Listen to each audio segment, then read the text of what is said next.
Begitu kira-kira. Oke, saudara-saudara yang terkasih dalam Tuhan Yesus Kristus, dan ini juga pertama kali saya ibadah malam di sini. Luar biasa ya. Padahal bukan jauh juga rumah kita. Ini jadi satu bahan evaluasi buat saya. Sudah ini ibadah keempat kalau nggak kelima kalau nggak salah, tapi saya baru sekali ini datang ikut beribadah. Bukan itu yang mau kita bicarakan pada malam ini, tetapi di dalam satu komunitas pasti kayak contoh di dalam satu kegiatan pasti kita punya target-target tertentu di dalam hidup.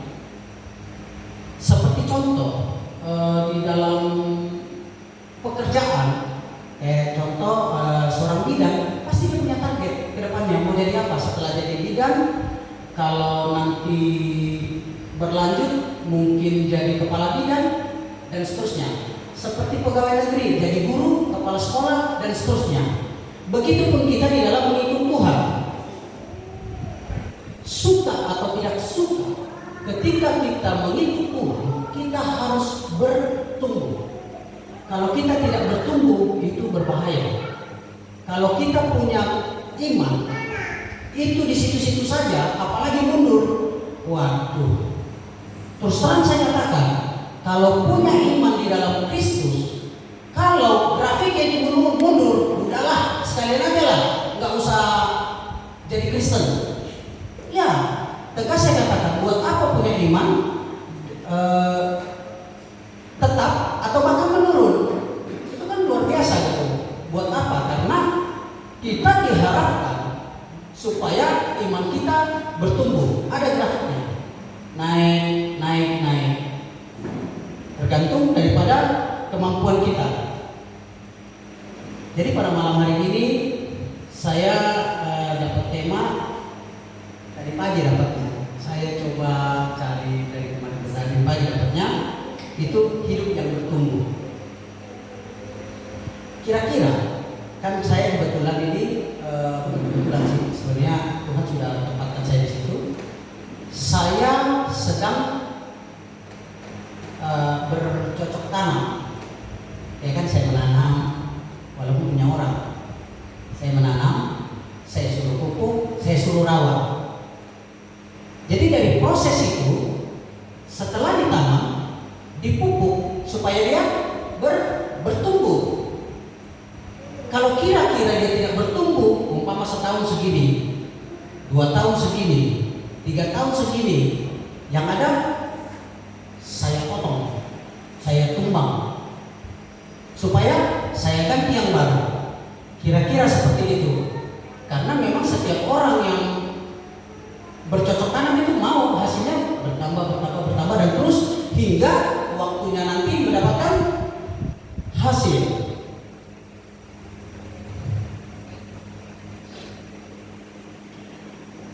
Mari kita buka satu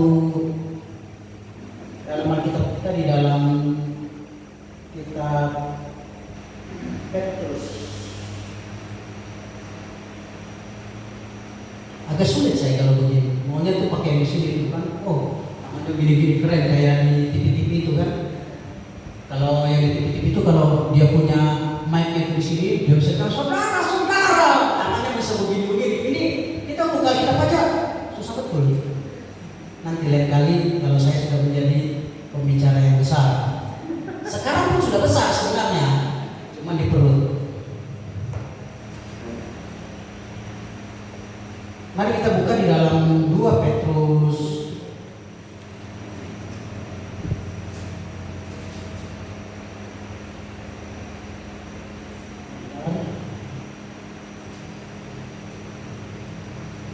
Petrus 3 ayat 14. Yang sudah dapat yuk bantu saya. 2 Petrus 3 ayat 14. Sebab itu saudara-saudaraku yang kekasih, sambil menantikan semuanya ini, kamu harus berusaha supaya kamu kedapatan tak bercacat dan tak bernoda di hadapannya dalam perdamaian dengan Dia. Ya, saya ulangi sekali lagi. Sebab itu saudara-saudaraku yang kekasih, sambil menantikan semuanya ini, kamu harus berusaha supaya kamu kedapatan tak bercacat dan hadapannya dalam perdamaian dengan Dia. Satu ayat saja hari ini saya akan coba kupas. Jadi di sini dikatakan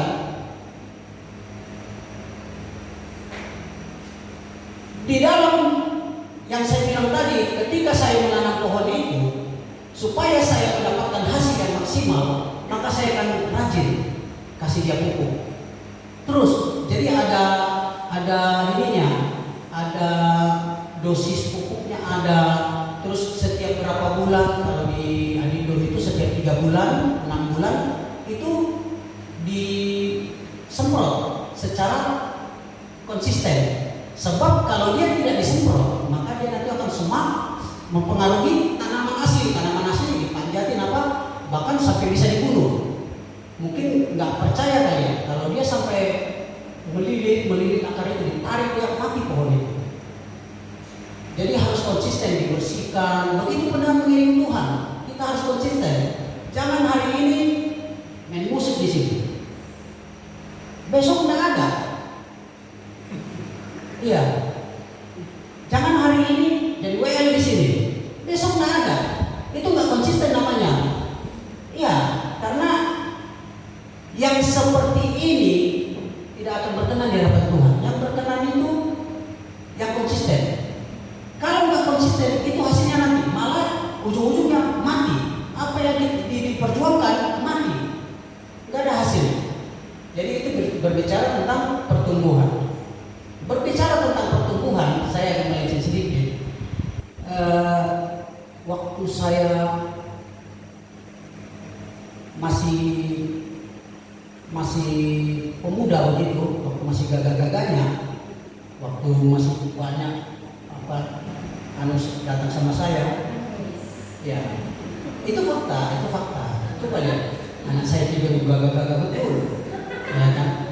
Iya, mereka lebih gagah mereka gagah sedikit dari saya, banyakan saya maksudnya.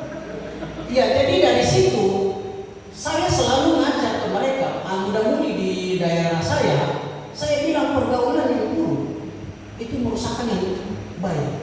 Itu pasti, karena makanya kalau saya lihat anak-anak saya sering saya nasihatin, karena 70% lingkungan itu mempengaruhi pertumbuhan anak pendeta. Makanya ada istilah begini, malaikat saja pun kalau dia masuk di pergaulan penjahat, bisa jadi penjahat itu cita-cita mereka sana. Tapi 70% itu survei, 70% pergaulan itu bisa mempengaruhi kita. Ya, itu survei. Kalau anak pendeta punya bibit yang bagus, tapi ada di lingkungan penjahat, 70% kemungkinan besar dia jadi penjahat. Anak penjahat masuk di lingkup yang baik-baik seperti kita ini, gitu kan? 70%. Sebentar dulu, matanya melihat saya kayak gimana gitu semuanya. Luar biasa. Ya, 70% mempengaruhi. Oleh sebab itu, gimana itu terdapat ya? Ini ayat kedua. Ada yang bisa bantu saya? Di kitab apa itu?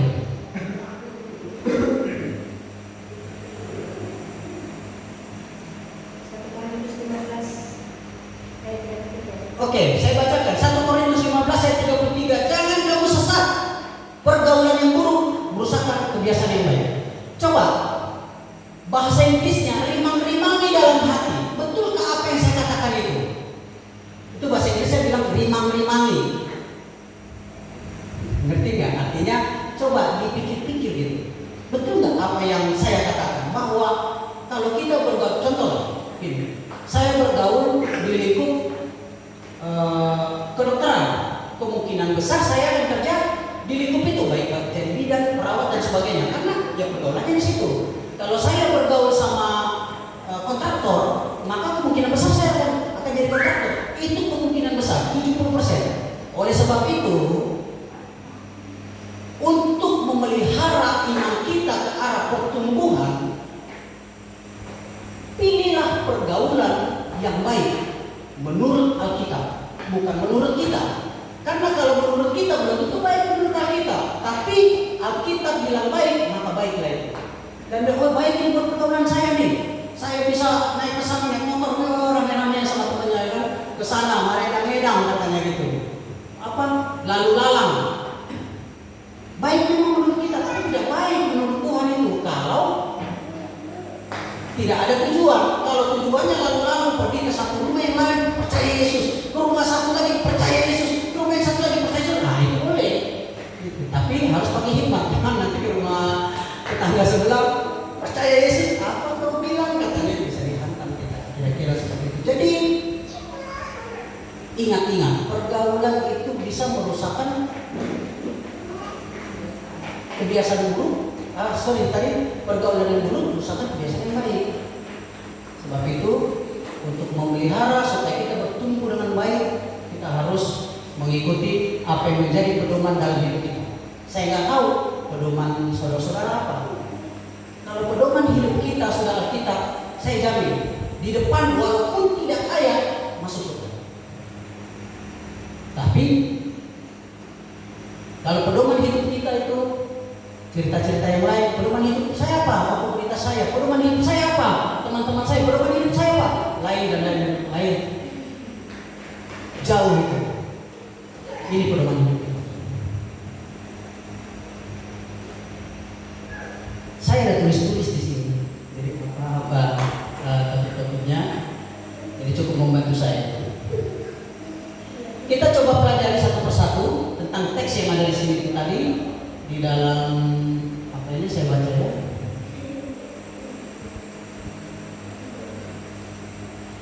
Sebab itu saudara-saudara yang kekasih sambil menantikan semuanya itu kamu harus berusaha.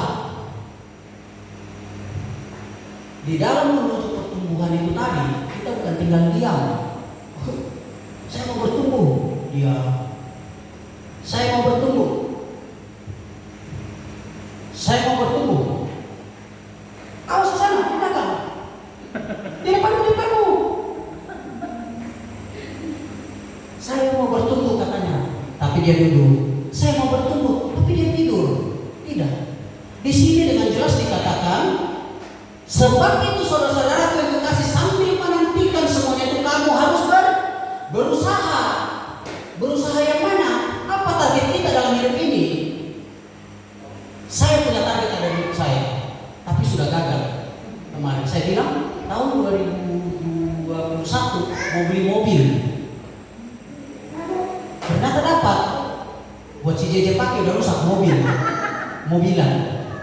Dapat tapi mobilan. Maksudnya belum beli mobil van karena kemana-mana.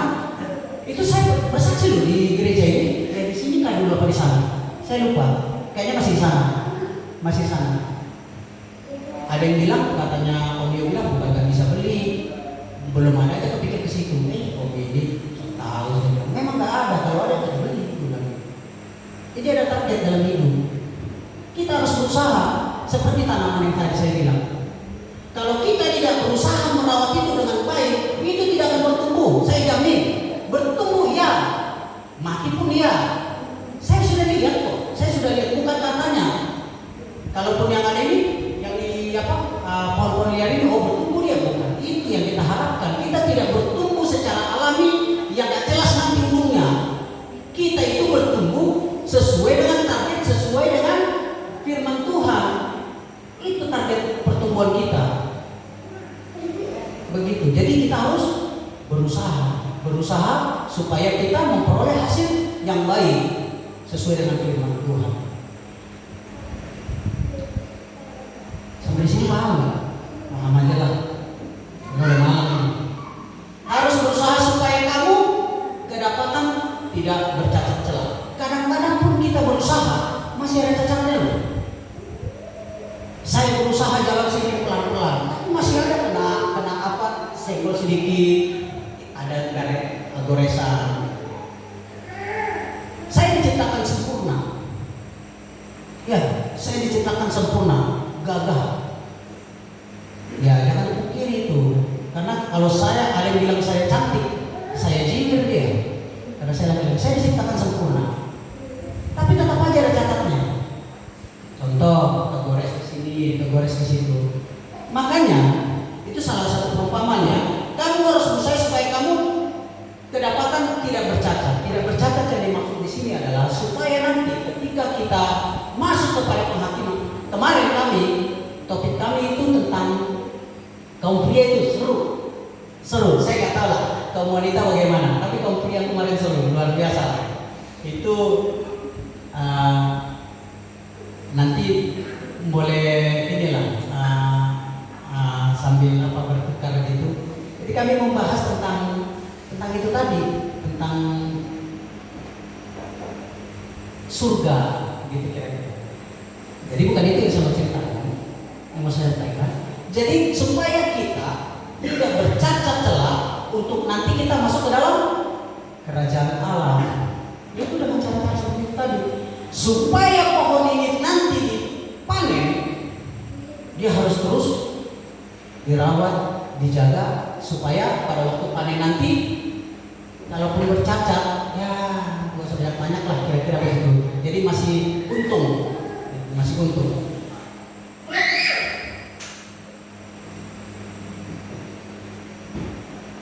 Siapa di sini yang setiap hari baca firman Tuhan?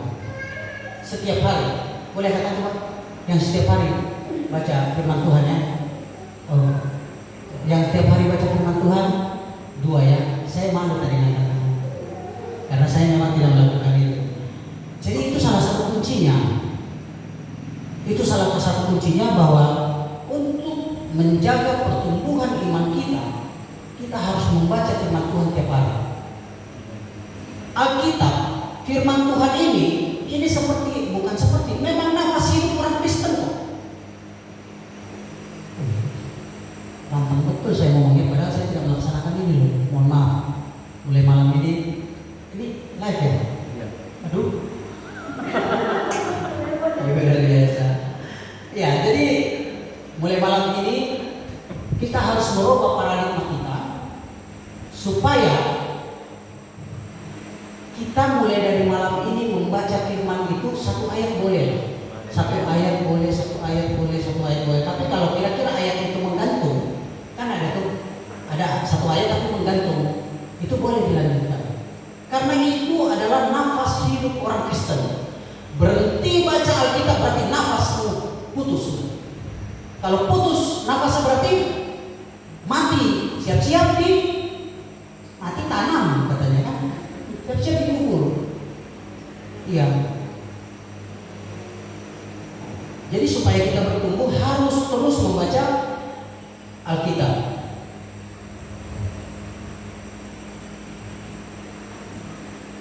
Ada faktor-faktor yang menghambat pertumbuhan anak-anak Tuhan, orang-orang Kristen.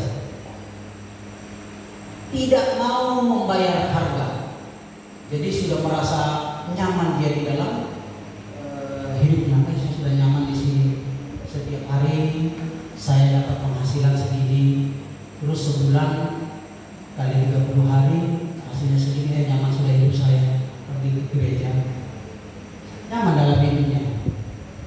Tidak mau dia membayar harga, keluar dari zona nyaman itu untuk masuk ke dalam karya Tuhan. Terlalu perhitungan dengan pekerjaan Tuhan. Siapa di sini yang perhitungan dengan pekerjaan Tuhan? Hati-hati saya bilang. Sekali waktu nanti Tuhan sampai sudah selesai kontrak musim. Tidak ada Tuhan dari dulu. Belum tentu bisa. Jangan perhitungan sama pekerjaan Tuhan. Ya. Saya enak betul ngomongnya kayak ini, lancar ini. Ini bukan saya yang ngomong, Pak. Contohnya yang paling ekstrim persepuluhan. Amin. Amin. Karena kenapa? Mereka melakukan itu. Saya sedang membicarakan bahwa faktor penghambat itu persepuluhan. Saya tanya amin katanya. Ya, jadi mulai sekarang coba juga itu perintah Tuhan. Persepuluhan itu harus diserahkan kepada bla bla bla bla. Ada di Nahya 3 ayat 10. Ya, punya komitmen dengan Tuhan, tidak bersandiwara. Ya. Di sini nggak ada, di gereja-gereja lain itu banyak yang pemain sinetron. Di gereja kita ini nggak ada. Banyak pemain sandiwara yang maksud pemain sandiwara itu ketemu kita, gitu. Padahal di ininya banyak dalam hati, di kepalanya, di pikirannya, aku benci sekali loh sama ini. Di sini nggak ada. Nggak ada ya? Amin. Ya memang nggak ada. Ya, penuh dengan sandiwara. Pekerjaan Tuhan. Kan masuk ini nyapu-nyapu ini pekerjaan Tuhan juga. Saya lihat juga gereja kita sudah mulai ada laba-laba, bala-bala, apa segala macam. Ya itu nanti anak-anak muda coba lah. Banyaknya itu anak-anak muda itu bersih-bersihkan ini. Itu salah satu pekerjaan Tuhan. Itu salah satu pekerjaan Tuhan yang membuat iman kita bertumbuh. Percayalah, itu bagian dari pekerjaan Tuhan. Ada berapa di sini anak-anak muda? Kita dinominasi anak muda loh. Karena nanti anak-anak muda kita yang akan menjadi penerus-penerus. Karena kami nggak selalu begini, bertambah umur kami. Kalau kami sudah meninggal, kalianlah penerusnya.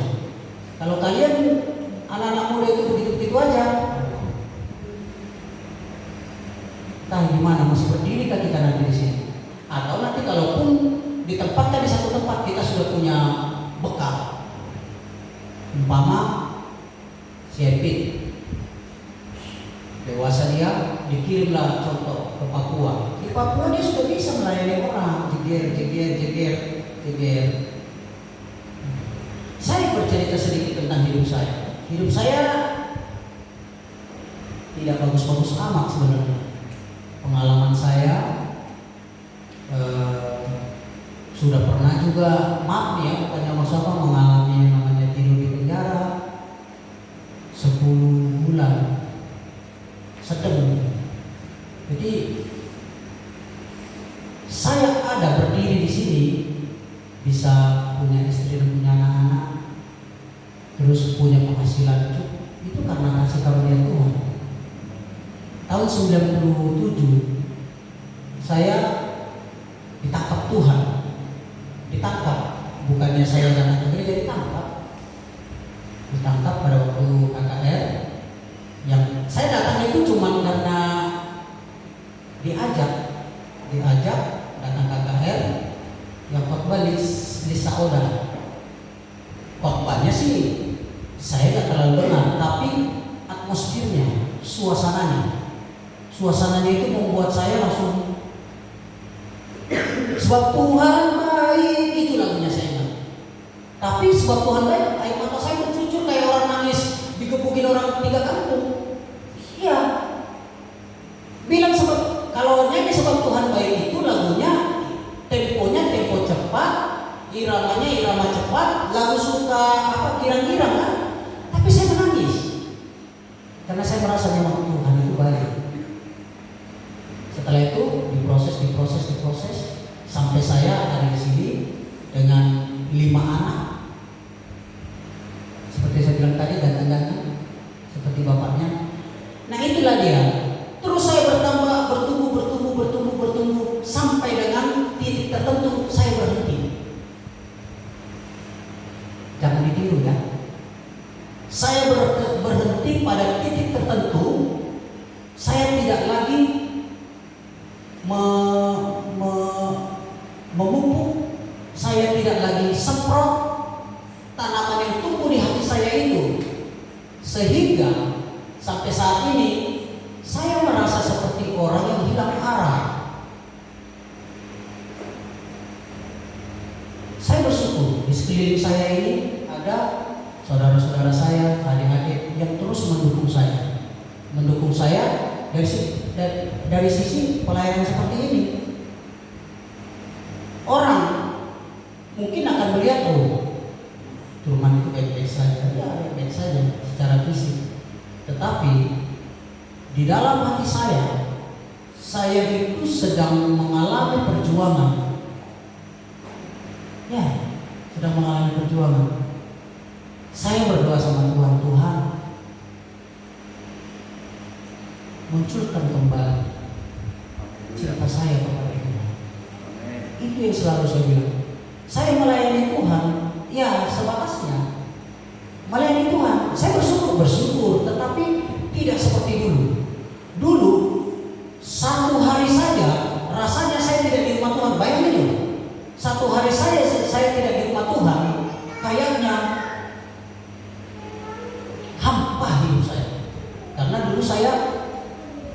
boleh dikatakan tidur di rumah Tuhan, di gereja.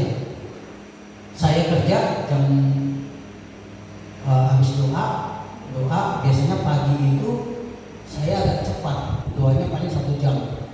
Baru siang doanya paling 1 jam. Baru malam itu sekitar jam 9 itu bisa lama. Karena semana ini adalah semana mampunya terus berpuasa 2 tahun lebih. Jam 7 mulai puasa, jam 7 malam. Nanti buka puasa jam 7 malam besoknya, lalu puasa lagi. Temu jam 7 malam lagi, dan itu saya lakukan 2 tahun, dan Tuhan karuniakan sesuatu buat saya. Jadi itu saya rindu saat-saat seperti itu. Makanya saya sangat dari mimbar ini kalau memang live, dari mimbar ini saya sangat mengharap itu dukungan-dukungan dari orang sekeliling saya, terutama orang-orang terdekat saya, supaya apa yang ada pada saya, apa yang pernah saya alami, dialami juga sama orang sekitar saya, termasuk oleh keturunan saya, supaya hidupnya nanti berhasil. Seperti di dalam Amsal 1 ya, Amsal 1 ayat 3 ya, apa saja yang diperbuat berhasil. Berbahagialah orang yang kesukaannya adalah firman Tuhan, dan seterusnya. Ya, jadi untuk pertumbuhan itu tadi saya bilang bahwa kita harus bayar harga. Punya komitmen dengan Tuhan, tidak bersandiwara. Jadi seperti yang saya katakan tadi, di dalam menuju pertumbuhan iman itu kita harus berusaha. Kadang mungkin kita merasa ada rasa malas. Saya kira itu pernah. Mau pergi ibadah, kok kayaknya malas betul ya. Apalagi cuaca mendukung untuk tarik selimut lagi. Dan hari belakangan ini kan hujan terus, mendung terus. Nah, itu kita lawan. Waktunya kemarin kami sebenarnya sudah mulai membangun masjid doa lagi. Terus terputus lagi.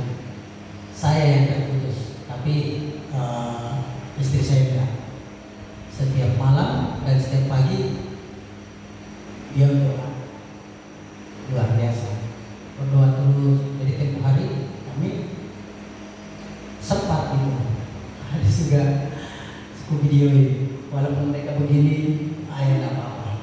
Yang penting mereka bisa bertumbuh imannya. Saya pikir begitu.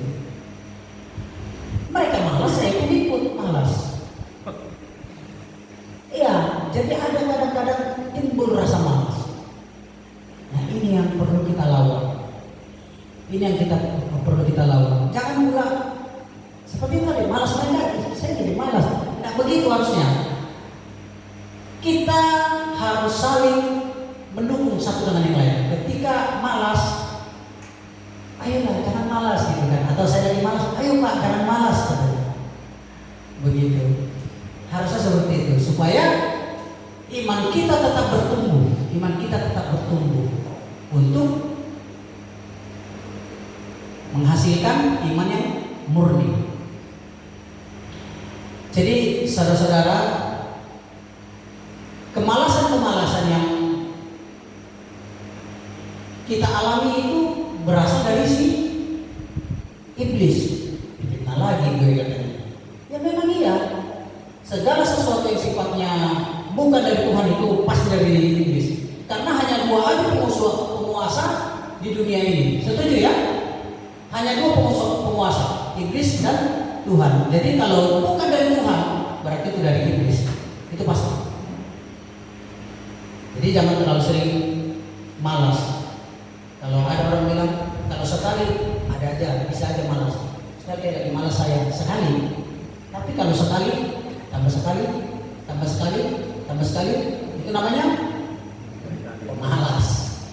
Memang dasar, hobinya sudah ada.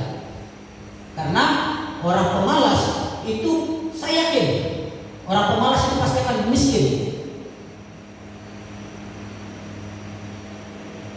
Kalau ada yang nggak setuju sama saya, setelah ini nanti kita berdebat. Iya, orang malas itu pasti miskin. Kenapa? Mau ngerjain apa-apa kan? Bagaimana saya bilang? Orang untuk mendapatkan sesuatu pasti dia harus rajin. Contoh petani, dia nandur, dia tanam apa segala macam. Tapi kalau diam saja di rumah, siapa mau kasih? Sekali boleh dikasih, 2 kali boleh dikasih. Tapi kalau terus menerus, bukan dikasih namanya itu. Begitu. Jadi jangan jadi pemalas, karena rata-rata karena orang pemalas itu tidak produktif. Seperti yang bilang tadi, pemalas itu tidak produktif. Mereka itu pemalas itu diusahakan mati tak mau gitu. Kalau orang yang rajin, apa saja dikerjain. Ya, apa saja dikerjain. Nggak berhasil, oke, nggak masalah. Jadi dari 10 yang dia kerjain, masa dia 1 nggak ada yang berhasil? Kan gitu. Iya. Sedangkan 10 yang dikerjain aja kadang-kadang nggak semuanya dapat, apalagi si pemalas yang nggak ada dia kerjain. Dapat, tapi cuma makan doang, nggak kaya-kaya. Nah kalau mau kaya, rajin lah.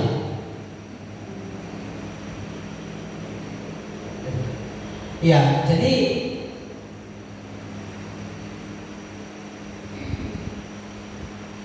satu pesan saya buat kita semua, buat saya juga, karena firman Tuhan bilang bahwa firman Tuhan itu bagaikan pedang bermata 2.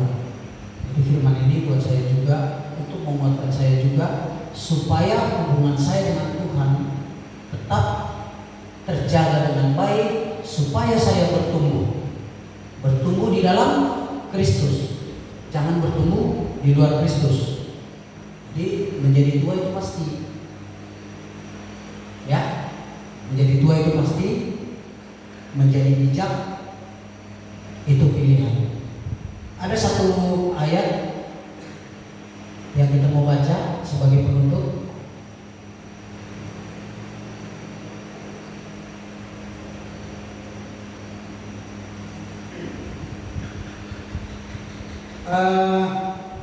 Matius 11 ayat 15. Satu orang anak muda bacakan sama kita semua yang di sini dengan kuat dan lantang. Ini ayat penutup, dan worship leader silakan ke depan dan pemusik. Matius 11 ayat 15, siapa bertelinga hendaklah dia mendengar. Dari prianya coba satu orang. Matius 11 ayat 15, siapa bertelinga hendaklah ia mendengar. Dari sekian banyaknya yang saya sampaikan tadi, siapa bertelinga hendaklah dia mendengar, kecuali tidak punya telinga. Ya. Jadi menjadi tua itu pilihan, menjadi tua itu pasti, menjadi bijak itu pilihan. Amin firman Tuhan. Kita akan pujian yang tadi. Saya minta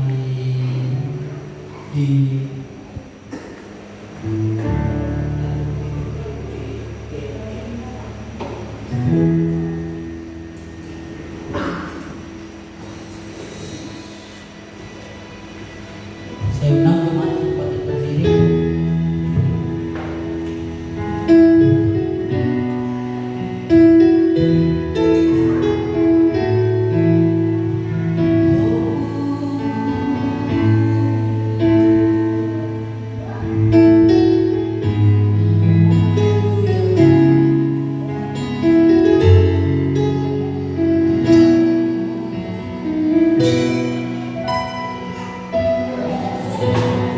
Amin.